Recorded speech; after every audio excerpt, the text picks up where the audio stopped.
What happens when a simple observation shatters a carefully constructed lie spanning decades? For Clara, a waitress drowning in debt, and her mother's medical bills, it was just another grueling shift at one of New York's most exclusive restaurants. For Alistair Finch, the billionaire titan of industry seated at her table, it was a dinner to close another multi-million-dollar deal. But a glint of gold on his finger, a familiar crest of a griffin, clutching a broken key, changed everything. A single innocent sentence from Clara. "My mother has a ring just like yours," was the spark that would ignite a firestorm, unraveling a tale of lost love betrayal, and a secret that could bring an empire to its knees. The air in Aurelia's was thick with the scent of truffle oil and quiet money. Conversations were murmurs, laughter was restrained, and the clinking of silverware on porcelain was the restaurant's primary symphony. For Clara Evans, this was the soundtrack of her life, or at least the part of it that paid the bills. At 26, she moved with an efficiency born of exhaustion, her smile a well-practiced mask that hid the frantic calculations constantly running in her head. Her mother's overdue prescription, the rent check that was going to be dangerously late, the second job cleaning offices she'd have to rush to after this shift. Her apron starched, and white felt like a uniform in an army fighting a losing war.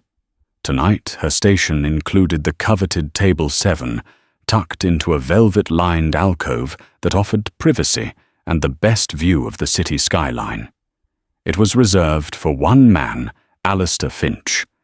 Even if you didn't follow the financial news, you knew the name. Finch Global Enterprises was a behemoth, its logo stamped on everything from pharmaceuticals to private satellites. Alistair Finch himself was a living legend, a man who had inherited a respectable fortune and multiplied it into an empire. He was in his late 60s with a mane of silver hair swept back from a face that looked like it had been carved from granite. His eyes, a pale and piercing blue, missed nothing. They swept over Clara as she approached, a quick, dismissive appraisal that made her feel less like a person and more like a piece of furniture. "Good evening, Mr. Finch," she said, her voice smooth and professional. "May I get you started with some water?" "Still or sparkling still?" he grunted, not looking up from a document he'd placed on the table. The man across from him, younger and visibly nervous, shifted in his seat. Clara filled the glasses, her movements economical and silent. As she placed the second glass down, her eyes were snagged by a glint of light from Mr. Finch's hand. He wore a single piece of jewelry, a heavy gold signet ring on his right pinky finger. It wasn't the gold that caught her attention, but the design etched into the flat surface. It was intricate and unusual. A griffin wings outstretched its talons, clutching a key that was distinctly broken in the middle. A jolt went through her, a strange flicker of recognition that was completely out of place in the opulent dining room. Her breath hitched. She'd seen that ring before, not on television or in a magazine, but in the palm of her mother's hand, tucked away in a small, worn velvet box. Her mother, Elena, was a shadow of her former self, her mind a beautiful cluttered room where memories had begun to fade and fall like old photographs from the walls. But some things remained sharp, anchored to a deep and resonant emotion. The ring was one of them. Elena would hold it for hours, her fingers tracing the griffin, and the broken key, her eyes distant, with a sorrow Clara could never fully comprehend. It was the only thing of value she owned, a relic from a life before Clara, a life she rarely spoke of. The words left Clara's mouth before she could stop them, a simple, guileless observation. "Excuse me, sir," she said softly, her professional demeanor momentarily forgotten. Alistair Finch's head snapped up, his blue eyes instantly cold with irritation at the interruption. Clara gestured tentatively towards his hand. "I'm sorry to bother you, but that's a beautiful ring. It's just my mother. She has a ring just like yours." The change in the atmosphere was instantaneous. The low hum of the restaurant seemed to fade into nothing. The nervous associate across the table froze his fork halfway to his mouth. For a fraction of a second, Alistair Finch's mask of imperious control didn't just crack, it shattered. A flicker of something unreadable shock fear, maybe even panic, flashed in his eyes. His face went pale, then hardened into a mask of pure fury. He slowly, deliberately turned his hand over, hiding the ring from her view. When he spoke, his voice was no longer a gruff murmur. It was low, menacing, and laced with ice. "You are mistaken," he said, each word a clipped, precise jab. "That is impossible. This ring is one of a kind. It has been in my family for generations." "Oh, I must be wrong then," Clara stammered, heat rushing to her cheeks. "I'm so sorry, sir. It just looked so similar." "Do not speak of it again," he commanded. He stared at her, his gaze so intense it felt like a physical weight. "Now take our order, and be quick about it." "Shaken." Clara fumbled for her notepad. The rest of the service was a blur of terror. She felt his eyes on her, constantly dissecting her every move. She could hear his voice, now restored to its dismissive tone, discussing billion-dollar mergers and hostile takeovers, but the underlying menace remained. When she brought the bill, he placed a stack of $100 bills into the leather folder, far more than the total. But as she took it, he leaned forward slightly. "A word of advice, young lady," he whispered. His voice a venomous hiss meant only for her. Some things are best left forgotten. People who dig into the past often end up buried by it. Clara fled the table, her heart hammering against her ribs. It wasn't just a dismissal, it was a threat. A cold, calculated threat from one of the most powerful men in the world, and it wasn't about a simple case of mistaken identity. She knew it. The look in his eyes had told her everything. He wasn't just angry that she'd mentioned the ring. He was terrified. The subway ride home was a nauseous, rattling journey through the city's dark underbelly. The faces of the other passengers were tired, anonymous masks, but all Clara could see were Alistair Finch's cold blue eyes. His threat echoed in her ears, looping over and over. People who dig into the past often end up buried by it. What past? It was just a ring. Why would a man like that react with such venom to a simple comment from a waitress? Her apartment was small and smelled faintly of lavender and old paper, a scent she associated wholly with her mother. Elena was asleep in the small bedroom, the soft glow of a nightlight illuminating her frail form. Clara looked at her mother's face, etched with lines of worry and illness, and felt the familiar ache in her chest, a mixture of fierce love and profound helplessness. Elena's early onset dementia was a cruel thief, stealing memories piece by piece, leaving behind a confusing mosaic of a life Clara had never known. Quietly, Clara went to her mother's dresser. Tucked away beneath a pile of faded silk scarves was the small, dark blue velvet box. Its corners were frayed, the material worn smooth with time. She opened it. There it was, lying on a bed of faded satin, was the ring. It was identical to the one on Alistair Finch's finger. The same heavy gold, the same intricate griffin, the same broken key clutched in its talons. Seeing it now away from the intimidating presence of the billionaire confirmed it. There was no mistake. They were the same. The next morning, Elena was having one of her clearer days. She sat by the window, a faded quilt over her lap, watching the city wake up. Clara brought her a cup of tea, her hands trembling slightly. "Mum?" She began, gently pulling up a chair. "I wanted to ask you about something." Eleanor turned her eyes, a soft, hazy brown focusing on her daughter. "Of course, my dear." Clara took a deep breath and placed the velvet box in her mother's lap. Elena's hands, thin and spotted with age, went to it immediately, her fingers tracing the worn fabric with a familiar tenderness. She opened it, and a soft, wistful sigh escaped her lips.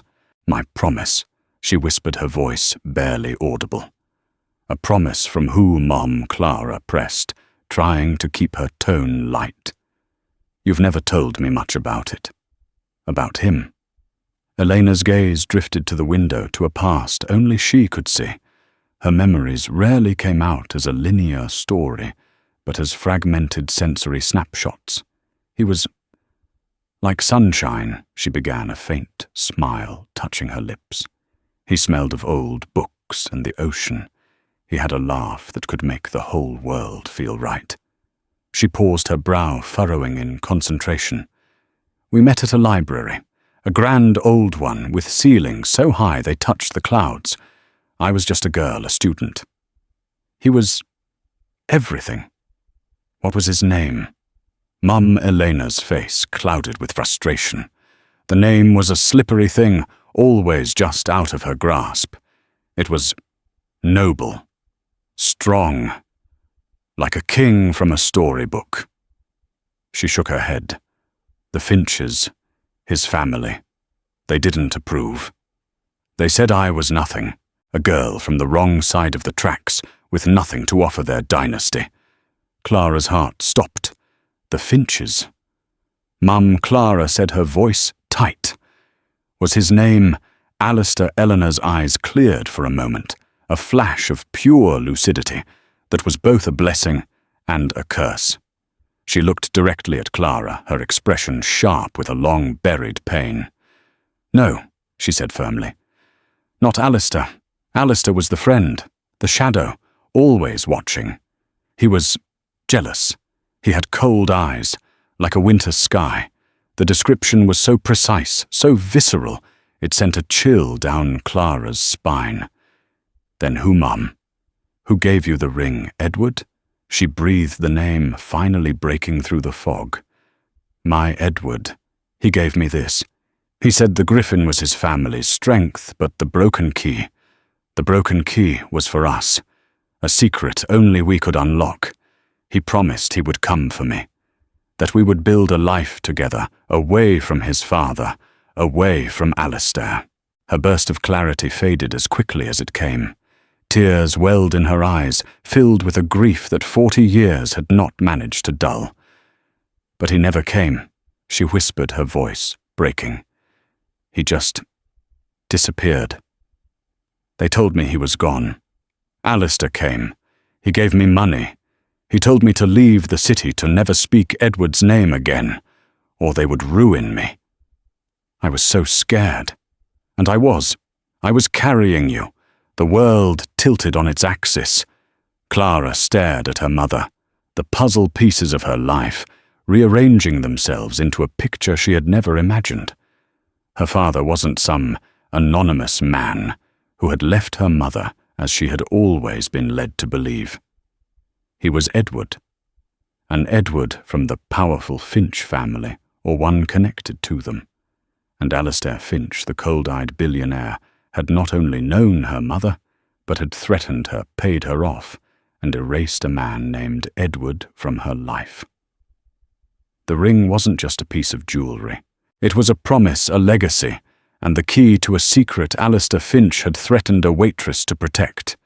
He hadn't just inherited a ring, he had stolen a life, and in doing so, he had stolen Clara's past.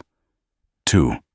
The fear she'd felt at the restaurant was slowly being replaced by something else, something harder and more resolute. It was anger. The revelation left Clara reeling. Her entire identity felt like a house built on sand. Her father, a man she'd never known, was named Edward. He was wealthy, loved her mother, and had mysteriously disappeared. And at the center of it all was Alistair Finch, the man with his cold winter eyes pulling the strings. Her first instinct was to go to the police, but the thought died as quickly as it formed. What would she say, that a billionaire threatened her over a ring her sick mother claims he gave her 40 years ago. They would dismiss her as a delusional gold digger before she even finished her sentence. Alistair's threat hung heavy in the air. He would ruin me. He had done it once to a vulnerable young woman. He would have no trouble doing it again to a struggling waitress. No, she had to be smart. She had to find proof. Her battlefield was the cramped corner of her living room, her only weapon, a second-hand laptop that whirred and groaned in protest. Her investigation began with the obvious Alistair Finch. The search results were a monument to curated success. Articles in Forbes and the Wall Street Journal philanthropic galas, interviews where he spoke of discipline and vision. His official biography mentioned he was the sole heir to the Finch fortune, taking over the family business after his father's retirement. There was no mention of a brother or any other close male relative named Edward. She tried different combinations: Alistair Finch family, Finch Global Enterprises history. It was all the same, a sanitized, corporate-approved narrative. The name Edward was a ghost, completely absent from the digital record of the Finch dynasty. Doubt began to creep in. Was it possible her mother was confused? Dementia was a cruel trickster of the mind, blending fact and fiction. Maybe there was no Edward. Maybe Alistair really was the one who... But no. Elena's moment of clarity had been too sharp, her distinction between the two men too visceral. The warmth for Edward, the fear of Alistair. That was real. Clara changed her tactics. If Edward wasn't a Finch, perhaps he was connected in another way. She thought back to her mother's words. The Finches, his family. They didn't approve. It implied Edward's family was separate from the Finches, but of the same social standing. She started searching for powerful New York families from the late 1970s and early 1980s. Vanderbilts, Rockefellers, Astors. The names were a blur of old money and high society. She cross-referenced them with Finch, looking for business partnerships, social rivalries, anything that might connect them. It was like searching for a single grain of sand on an endless beach. Days turned into a week. Clara worked her shifts in a daze, going through the motions at Aurelia's her mind, 1,000 miles away. She was short, with customers distracted, earning a sharp reprimand from her manager. The fear of being fired was very real, but it was eclipsed by the obsessive need to find the truth. At night, fueled by cheap coffee, she'd fall down one rabbit hole after another, emerging hours later with nothing but eye strain and a deeper sense of hopelessness. Then she remembered something else from her mother's fragmented story.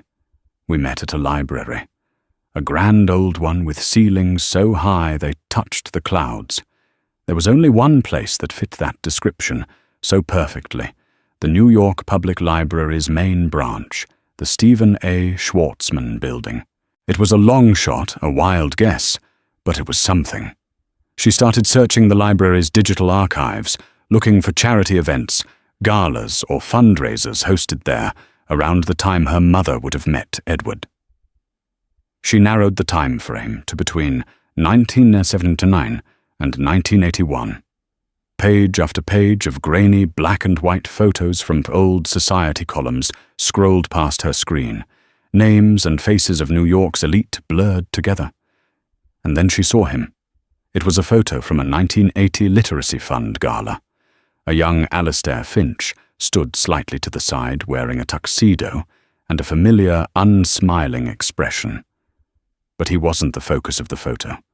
In the center, laughing, was a young man with a magnetic smile and kind eyes. He was handsome, with a shock of dark, wavy hair and an easy, confident charm that radiated even from the old photograph. The caption beneath read, "Event Chairman Alistair Finch with his close friend Edward Vance." Vance. Clara's breath caught in her throat. Her hands trembled as she typed the new name into the search bar, Edward Vance. The results were sparse, but they were there. Edward was the sole heir to the Vance Corporation, a major competitor to Finch Global in the 1970s. Articles spoke of a friendly rivalry between the two families, often seen at the same social events. Edward was described as charismatic, brilliant, and the future of his family's company. And then she found it. A short, sterile article from a 1981 newspaper archive. The headline was stark: "Heir to Vance fortune. Dies in tragic accident." The article was brief. Edward Vance, age 25, had died when his sports car went off a winding road in upstate New York. He was pronounced dead at the scene. Police had ruled it an accident, citing excessive speed on a dangerous curve. The final paragraph was a single sentence: "He is survived by his parents and remembered fondly by friends, including Alistair Finch, who was said to be devastated by the loss." Devastated. Clara stared at the screen, a cold dread seeping into her bones. Her mother had said he just disappeared. She hadn't known he was dead. And he died shortly after he gave her the ring, after he promised to come for her. Alistair had been his best friend. The same Alistair who then went to her mother, gave her money, and threatened her into silence. The pieces were clicking into place, forming a picture far darker than she could have ever imagined. The ring didn't belong to Alistair's family. It belonged to the Vances. Alistair wasn't wearing it as an heirloom. He was wearing it as a trophy. The discovery of Edward Vance's identity and his untimely death changed everything. The mystery was no longer a vague family secret. It had a name, a face, and the sinister undertones of a crime. Clara printed the photograph from the gala and the brief article about the accident, the flimsy sheets of paper feeling like damning evidence in her hands. She had to know for sure.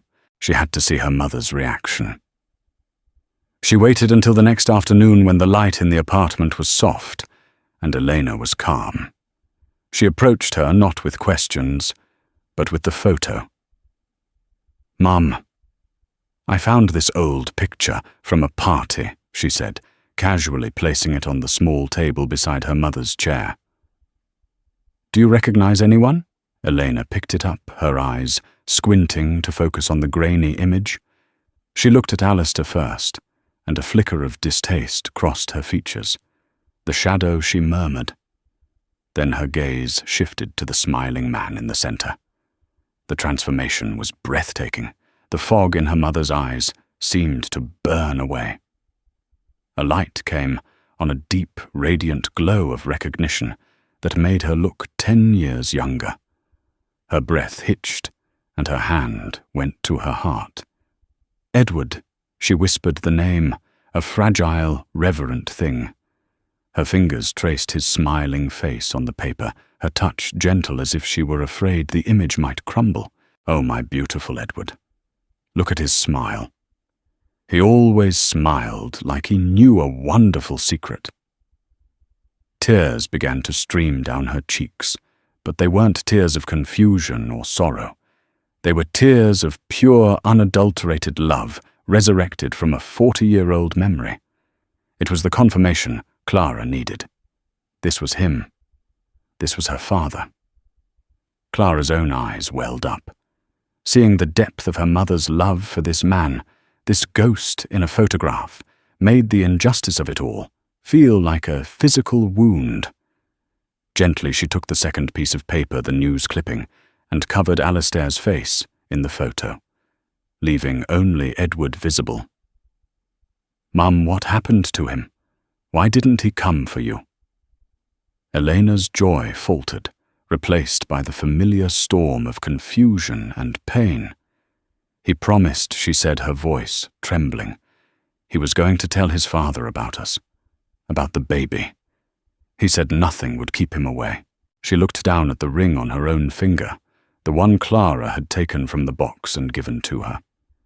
"He gave me this, and said he'd be back in a week with one for himself. A matching set. A matching set. The ring Alistair wore wasn't just Edward's. It was the second ring, the one he was meant to wear as a symbol of his commitment to Elena. Then the shadow came. Elena continued, her voice growing distant again. Alistair, he told me there was an accident, that Edward was gone. He said Edward's family would blame me, that they would say I distracted him, that they would take the baby. He said I had to disappear for my own good, for your good. The story poured out of her, still fragmented, but more complete than ever before. Alistair had controlled the entire narrative. He had isolated a terrified, grieving, pregnant young woman and manipulated her into vanishing, all under the guise of protecting her. He had used her love for Edward and her fear for her unborn child as weapons against her. Clara felt a surge of cold fury. This wasn't just a betrayal between friends. This was a calculated, cruel act of destruction. But why, what was Alistair's motive? She went back to her laptop, her fingers flying across the keyboard with renewed purpose. She now had a new name to investigate Vance Corporation. She delved into business archives from the early 1980s. What she found was startling. In the years following Edward Vance's death, the Vance Corporation, now without its charismatic young heir, began to flounder. Edward's father, devastated by the loss of his only son, seemed to lose his passion for the business. Within 5 years, the company was vulnerable. And who was there to pick at the carcass? Finch Global Enterprises. A series of articles detailed a strategic merger, which in reality was a hostile takeover. Alistair Finch acquired his biggest rival for a fraction of its former worth, absorbing its assets, patents, and market share. The move cemented Finch Global's dominance in the industry and was hailed as Alistair's most brilliant strategic victory. He hadn't just taken his friend's ring and his love, he had taken his entire legacy. The motive was suddenly crystal clear, and it was as old as time itself: greed and jealousy. Alistair hadn't just been Edward's friend. He was his rival in business, and perhaps in love. With Edward out of the way, Alistair got everything: the company, the market dominance, and the satisfaction of erasing his competitor from the world. He had built his empire on the foundation of his dead friend's life. Clara sat back, the glow of the laptop screen illuminating her pale, determined face. She had the who, the what, and the why. But she still lacked the how. The newspaper called it an accident. The police had ruled it an accident. But Clara knew with a certainty that chilled her to the bone that it was not. Alistair's reaction at the restaurant, his threat, it was the reaction of a man with a secret far darker than corporate espionage. It was the reaction of a murderer. Proving it, however, would be another matter entirely. She was a waitress with a handful of old news clippings and the fragmented memories of her ailing mother. He was a billionaire with an army of lawyers and a 40-year head start. Clara knew she was at a dead end. She had a powerful story, a gut-wrenching truth, but it was all circumstantial. An ambitious district attorney might laugh her out of the office. Going to the press was just as risky. Without concrete proof, Alistair's lawyers would tear her apart with a defamation lawsuit so massive it would crush her and anyone who dared to publish her story. She was outmatched and outgunned. She needed help. She needed someone who hated Alistair Finch as much as she did someone who had the skills and resources she lacked. Her search shifted from the past to Alistair's more recent history. She wasn't looking for business partners. She was looking for enemies. She scoured legal databases looking for major lawsuits filed against Finch Global. She found dozens patent disputes, wrongful termination suits, but most were settled out of court, silenced with Finch's money. Then she found a name that stood out: Marcus Thorne. Thorne wasn't a plaintiff. He was a journalist. 15 years ago, he had been a rising star in investigative journalism, known for his fearless exposés on corporate corruption. He had set his sights on Alistair Finch, writing a series of articles alleging that Finch Global had illegally suppressed a report about dangerous side effects of a best-selling drug. Thorne was close to a breakthrough, promising a witness who would blow the case wide open. But the witness never materialized. He suddenly recanted his story, and Thorne's key evidence disappeared. Finch's legal team launched a ruthless counterattack, suing Thorne and his newspaper for libel. They didn't just win. They annihilated him. The newspaper was forced to issue a humiliating retraction, and Marcus Thorne was fired. He was professionally discredited, branded as a fabricator.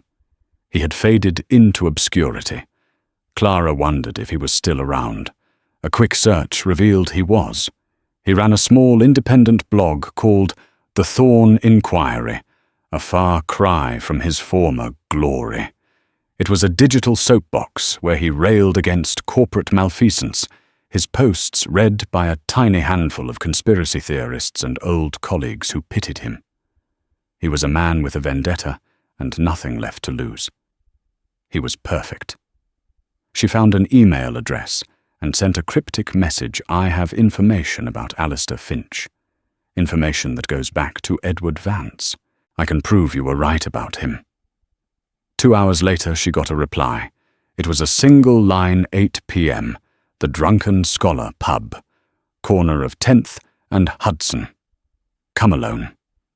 The Drunken Scholar was a dive bar that smelled of stale beer and regret. Marcus Thorne was sitting in a dark booth at the back, a glass of whiskey in front of him. He looked older than his photos, his face lined with cynicism, his eyes weary, but still possessing a spark of their old investigative fire. He watched Clara approach with undisguised suspicion. "You're the one who emailed me." He grunted, his voice raspy. "You look a little young to have dirt on Finch from the old days." "It's my mother's story," Clara said, sliding into the booth. Her heart was pounding. She laid out the photograph, the news clippings, and a copy of the page from the Business Journal detailing the Vance Corporation takeover. She told him everything, her voice low and urgent. She spoke of her mother, the ring, the confrontation at the restaurant, and the impossible coincidence of Edward Vance's death and Alistair's subsequent rise to power. Marcus listened without interruption, his expression unreadable. He picked up the photo, studying the faces of the two young men. When she finished, he took a long swallow of his whiskey. "It's a hell of a story, kid," he said, his voice flat. "It's also hearsay speculation and the 40-year-old memories of a sick woman. Finch's lawyers would turn your mother's medical records into a circus. They'd paint you as an extortionist. I've seen them do it. They're sharks." "I know that," Clara said, leaning forward, her voice filled with desperate conviction. "But you know what he's capable of. He didn't just ruin your career. He buried the truth about a drug that probably hurt people. This man is a monster. If he'd do that for profit, what would he do for jealousy and greed? This wasn't an accident." "I know it." Marcus stared at her, and for the first time, the cynical mask dropped. He saw not a crank, but a daughter fighting for her parents' stolen legacy.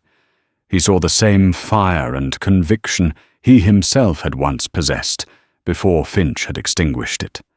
This story wasn't just about a corporate takeover. It was a murder mystery with a human heart. It was the kind of story that could redeem a ruined career. He slowly nodded.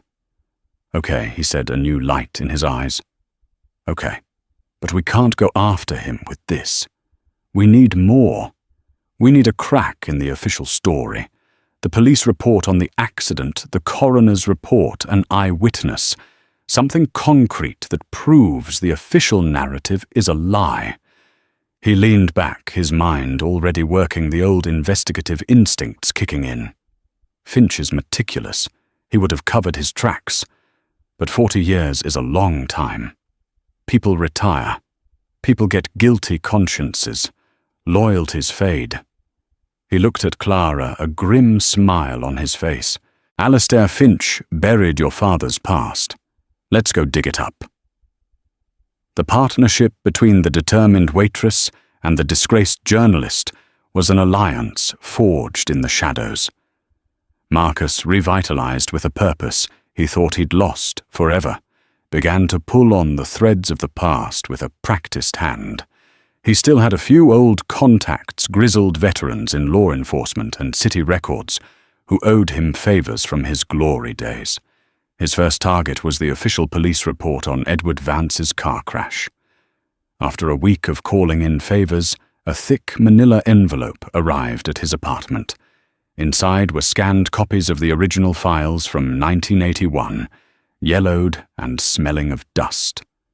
Clara and Marcus spread the pages across his cluttered dining table. The report was exactly as the newspaper had described, straightforward and frustratingly simple. The responding officer, a man named Frank Miller, had concluded it was a single-vehicle accident caused by excessive speed on a notoriously dangerous S-curve. The case was closed within 48 hours. "It's too clean," Marcus muttered, scanning the pages. "A kid from a family this powerful dies, and the case is wrapped up in 2 days. No deep dive, no mechanical inspection report." "What are you looking for?" Clara asked, peering at the technical jargon. "Anything that doesn't fit," Marcus said. He pointed to a line in the witness summary. There was only one witness, a local farmer who heard the crash and called it in. He didn't see anything, just heard a loud bang. "But look here," the officer notes the weather was clear and dry. The road conditions were perfect. Edward was a skilled driver, according to friends. Why would he suddenly lose control on a dry road? The most intriguing document was the coroner's initial report. The cause of death was listed as blunt force trauma, consistent with the crash. But tucked away in the notes was a small, handwritten addendum by the coroner, a Dr. Miles Warren. It read, "Unusual lacerations on victim's hands, not consistent with typical impact trauma. Recommend further analysis." There was no record of any further analysis. "This is it," Marcus breathed, his finger tapping the note. "This is the crack. They needed to find Frank Miller, the retired cop, and Dr. Miles Warren, the retired coroner. Miller was the easier one to locate. He was living in a retirement community in Florida. Marcus got him on the phone, posing as a writer, working on a book about old New York families. At first, Miller's memory was hazy, reciting the official version from the report. But as Marcus gently prodded, asking about the speed of the investigation, the old cop's tone changed. "You know," Miller said, his voice dropping, "I always felt off about that one." The call to wrap it up came from way upstairs. "The captain told me the families wanted it handled quickly and quietly to avoid a media circus. We were told not to dig." "Did you ever meet Alistair Finch?" Marcus asked. A pause. "Yeah. He came to the scene, said he was the best friend, identified the body. He seemed broken up, but it was a cold kind of grief, controlled. He was the one pushing the tragic accident angle. Said his friend liked to drive too fast. The coroner, Dr. Warren, was harder to find. He had left his job a few years after the incident and moved away. It took Clara, with her knack for deep diving on the internet, to find him. She discovered he'd become an avid birdwatcher and traced his digital footprint to a small, quiet town in Vermont. This time, they decided they needed to go in person. It was too important for a phone call. The next day, they drove the 6 hours to the quaint Vermont town. They found Dr. Warren, now a gentle white-haired man in his late 80s, tending to his garden. He was wary at first, but when Marcus showed him the copy of his old report, specifically the note about the lacerations, his eyes sharpened with a memory he had clearly tried to suppress. He invited them inside. "I remember this case," he said, his voice quiet but firm. I never forgot it. The boy's hands. They were cut up, but not from the windshield. They were sliced deep on the palms and fingers, like he'd been holding on to something that was sharp and broke in his hands, like what Clara asked, her heart racing. Dr. Warren looked at them, his gaze heavy with the weight of his long-held secret, like a steering column that had been tampered with. I suspected the brake lines might have been cut too. When I told my superior I wanted the vehicle impounded for a full mechanical and forensic analysis, I was shut down. The next day the car was released to a private salvage yard, contracted by the Finch family, and was destroyed. I was told in no uncertain terms to sign off on the report as it was, or my career would be over. I was young, I had a family, so I did it, and I've regretted it ever since. The confession hung in the air of the quiet living room. It was the smoking gun. It wasn't just proof that the investigation was a sham. It was a clear indication of a cover-up, one orchestrated with the power and influence of the Finch family. Alistair hadn't just gotten lucky with a convenient accident. He had planned it. He had sabotaged his friend's car, sent him careening off a cliff, and then used his power to ensure no one ever looked too closely. As they drove back to New York, the silence in the car was thick with the gravity of their discovery. Clara clutched the notes from their conversation with Dr. Warren. This changed everything. They were no longer chasing a ghost story. They were hunting a murderer. Armed with Dr. Warren's testimony, even if it was just a verbal account for now, Clara felt a seismic shift within herself. The fear was gone, burned away by a cold, righteous anger. She was no longer just a daughter seeking answers. She was an emissary for a life that had been stolen. She knew what she had to do next. She had to face him. Marcus was vehemently against it. "It's too dangerous, Clara. He's cornered, and a cornered snake is when it's most venomous. We need to build the case. Get Warren to sign an affidavit, maybe leak it to the right people." "No," Clara said, her voice unyielding. "He's hidden behind his money and power for 40 years. He looked me in the eye and threatened me. He needs to see me again. He needs to know that his past has finally caught up with him. I need to see his face when he realizes I know the truth." There was no arguing with her. Reluctantly, Marcus helped her plan it.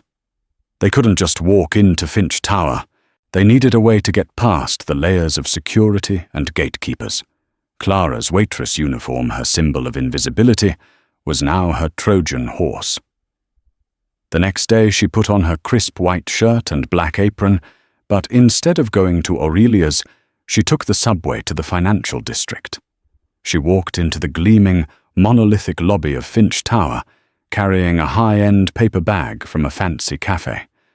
She told the security guard at the front desk she had a personal coffee delivery for Mr. Finch's executive assistant, a name she had gotten from Marcus. The guard, seeing her uniform and the official-looking coffee bag, waved her through with barely a glance. A waitress was part of the scenery beneath notice. She rode the silent high-speed elevator to the penthouse floor. The reception area was larger than her entire apartment, with floor-to-ceiling windows offering a godlike view of the city. The executive assistant, a stern woman named Patricia, looked up, annoyed. "I didn't order anything," she said sharply. "I know," Clara said calmly, placing the bag on the desk. "This isn't for you. I need to see him. Tell him the waitress from Aurelia's is here. And tell him—" "I spoke with Dr. Warren." She said the name with deliberate weight. Patricia's eyes widened slightly in confusion, but the steel in Clara's voice made her hesitate. She buzzed the intercom. Mr. Finch, I'm sorry to disturb you. There is a young woman here, a waitress. She says you'll know who she is. She says she spoke with a Dr. Warren." There was a long silence on the other end. Then a voice crackled through the speaker, low and dangerous. "Send her in." The office was vast and sterile, dominated by a massive mahogany desk. Alistair Finch was standing by the window, his back to her, looking out over his kingdom. He didn't turn around. "I warned you," he said, his voice dangerously soft. "I told you to let this go." "You murdered him." Clara said the words, clear and steady. There was no tremor in her voice. "You cut his brake lines or sabotaged his steering. You sent him off a cliff, and then you built your entire empire on his grave." Finch turned around slowly. His face was a mask of cold fury, but for the first time she could see the fear behind it. The panic she'd seen at the restaurant was back raw and undeniable. "You have no idea what you're talking about," he snarled. "I know about Dr. Warren." Clara pressed on, taking a step forward. "I know he saw the lacerations on Edward's hands. I know he wanted to investigate, and I know you had the car destroyed before he could. I know you paid off my mother and threatened her into disappearing. And I know you're wearing my father's ring." She held up her mother's ring, which she wore on a chain around her neck. "This was my mother's promise, and the one on your finger was his. You took it from his body, didn't you? A souvenir from the man whose life you stole." Alistair's composure finally snapped. He lunged from behind the desk, his face contorted in a terrifying rage. He was no longer the composed billionaire, but a vile, cornered old man. He was a fool. He spat his voice, a venomous hiss. He was going to throw everything away for a penniless little nobody. For your mother, he was going to walk away from his legacy, from his duty, and hand over the reins of the company to me, while he ran off to play house. He was weak. I did what had to be done. I built this. The Vance name is nothing but a footnote in my history. I made it all better. It was a confession, spat out in a torrent of long-festering jealousy and rage. He had admitted it, and Clara had seen it, heard it. But her victory was short-lived. Finch's eyes glinted with a new terrifying resolve. He reached for the phone on his desk. "You have made a grave mistake coming here. You and that washed-up reporter you've been sneaking around with. I will bury you both so deep no one will ever find the pieces." Suddenly the office doors burst open. But it wasn't security. It was Marcus, holding his phone up, its camera light on. And behind him were two uniformed NYPD detectives. "I think we got all of that, Mr. Finch," Marcus said, a triumphant, grim smile on his face. "Every last word." One of the detectives stepped forward. "Alistair Finch, you are under arrest for the murder of Edward Vance." Finch stared at them, then at Clara, his face a canvas of utter shock and disbelief. The Titan had fallen. His carefully constructed world, built on a 40-year-old lie, had been brought crashing down by a waitress he had never even bothered to learn the name of. The arrest of Alistair Finch sent shockwaves through the worlds of finance, media, and New York high society. The story was a supernova, a salacious and horrifying tale of greed, betrayal, and murder among the elite. Marcus Thorne's blog, The Thorne Inquiry, exploded overnight. His post detailing the entire investigation, from Clara's initial observation to Dr. Warren's testimony, complete with the audio recording of Finch's confession, became the most read article on the internet. His career wasn't just redeemed, it was catapulted into the stratosphere. Every major news network was calling him. For Clara, the aftermath was a surreal whirlwind. She was no longer an anonymous face in the crowd. She was the waitress who toppled an empire. Reporters camped outside her apartment building, lawyers, distant relatives of the Vance family she never knew existed, and opportunistic strangers all tried to contact her. The legal proceedings against Finch were swift. Faced with the recording, the newly signed affidavit from Dr. Warren, and corroborating testimony from the retired officer, Frank Miller, Alistair's high-priced lawyers could do little. The trial was a formality. The once untouchable titan of industry was found guilty of first-degree murder and sentenced to life in prison without the possibility of parole. In the courtroom, as he was led away, his eyes met Clara's one last time.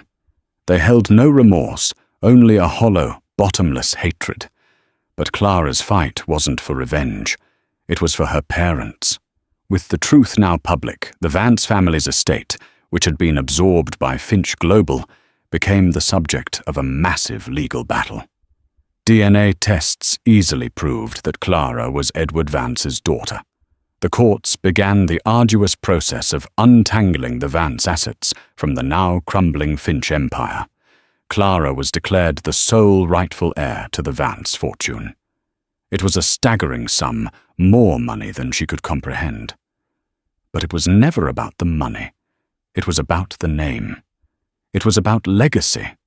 Her first act as the heir was to ensure her mother received the best medical care money could buy.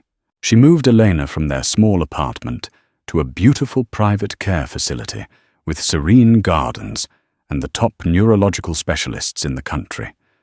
While the advanced treatments couldn't reverse the damage to her mother's memory, they slowed its progression, and her quality of life improved immeasurably. In her moments of lucidity, Eleanor would look at Clara, a deep, peaceful pride in her eyes. "You brought him home," she would whisper. Clara, with the help of a team of compassionate advisors, established the Edward Vance Foundation, a charitable organization dedicated to funding arts education for underprivileged students, a passion of her father's she had learned about through his old letters. She sold off the predatory assets of Finch Global and restructured the original Vance Corporation, bringing back its focus on ethical innovation. She was determined to rebuild her father's legacy into something he would have been proud of. One crisp autumn afternoon she visited her mother. She sat beside her in the garden, the scent of roses in the air. She took out the small worn velvet box. Inside were 2 rings. One was her mother's, the other the one Alistair Finch had worn for 4 decades, as a trophy had been returned to her by the police. It was her father's ring. Clara took her mother's hand and slipped the ring onto her finger. Then she took her father's ring and placed it on a chain, fastening it around her own neck next to the one her mother had given her. The 2 griffin crests, the 2 broken keys, were finally reunited. She was no longer just Clara Evans, the waitress. She was Clara Vance, the daughter of Edward and Elena. She had inherited a fortune, yes, but more importantly, she had inherited a truth that had been buried in darkness. She had fought for it, and in doing so, she had found not just her past, but her own strength, her own purpose, and her own future. The story was finally complete.